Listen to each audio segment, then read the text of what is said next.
আবার আসলাম আপনাদের মাঝে আরেকটি ভিডিও নিয়ে। তো এই ভিডিওতে আমি কথা বলবো হইলো পান গাছ নিয়ে, যে পান গাছের কী কথা বলবো, এটি কোন অঞ্চলে মানে কোন শহরে এটি কীভাবে মানে কী চোখে এটা দেখা হয়, পানকে কী চোখে দেখা হয় এই বিষয়ে বলবো।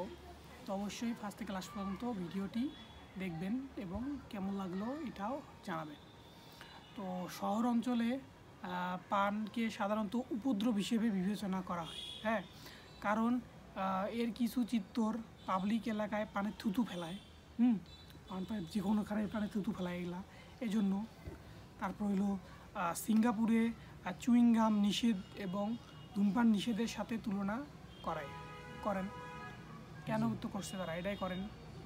তো যখন এই পান চিবানো হয় তখন উপাদানগুলির সংমিশ্রণ দ্বারা যে যতগুলি জিনিসগুলো খায় ওগুলো সংমিশ্রণের যে লাল দাগটা মাটিতে তৈরি হয়, সেইটা হইলো আপনার এই পানের দাগ হিসেবে পরিচিত, হ্যাঁ।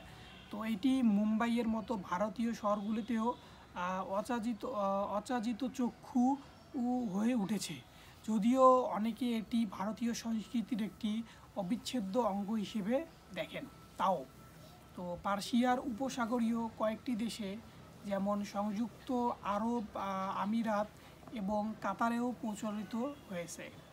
তো যেখানে অনেক ভারতীয় বাস করেন সেখানে দুবাই এবং সরকার পান এবং জাতীয় আমদানি এগুলা নিষিদ্ধ করেছে। তো দুবাইয়ে পান নিষিদ্ধ করে দেওয়া হয়েছে। তো ঐতিহ্যবাহী আয়ুর্বেদিক ওষুধ অনুসারে সুপারি পাতা চিবানোর দুর্গন্ধ আর একটি প্রতিকার, হ্যাঁ, সুপারি পাতা চিবানোর একটা দুর্গন্ধ একটা প্রতিকার করছে এটা ওষুধি হিসেবে। তবে এটি মুখের ক্যান্সারেও আক্রান্ত করতে পারে, চিবাতে পারে মুখের ক্যান্সারেও আক্রান্ত করতে পারে।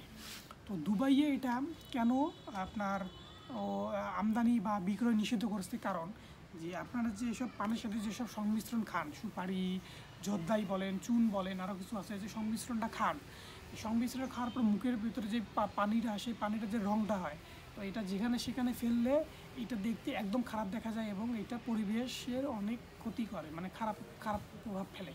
তো এই জন্যই বর্তমান তো যে বাংলাদেশ বা ভারতীয় পাবলিকগুলো আছে সেগুলো তারা এটা যেখানে সেখানে ফেলায়, মানে কারো বাসার সামনে, তারপরে রাস্তাঘাটে, দেয়ালে, এগুলো যেখানে সেখানে ফেলায়। এই জন্য আর কি এটা দুবাই তো একটা পরিষ্কার শহর, তো এই পরিষ্কার শহরে যেন কোনো প্রকার নোংরা না হয় এই জন্য আর কি সেখানে পান আমদানিকৃত